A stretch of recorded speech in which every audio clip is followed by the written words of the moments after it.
विद्यार्थी मित्रांनो, आज आपण इयत्ता तिसरी मराठी यामधील कविता 14वी सांगना ओ माय या कवितेचा संपूर्ण स्वाध्याय उत्तरासहित पाहणार आहोत।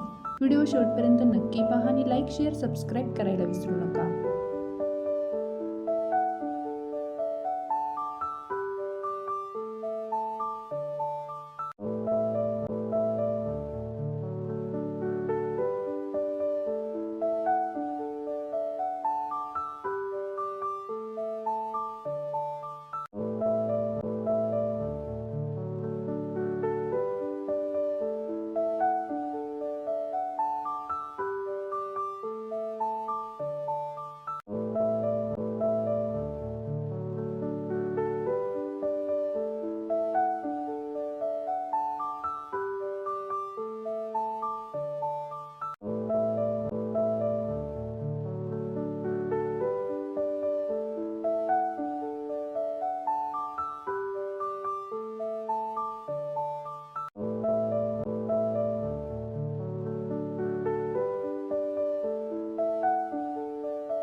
व्हिडिओला एक लाईक नक्की करा आणि आपल्या चॅनलला सबस्क्राईब करायला विसरू नका।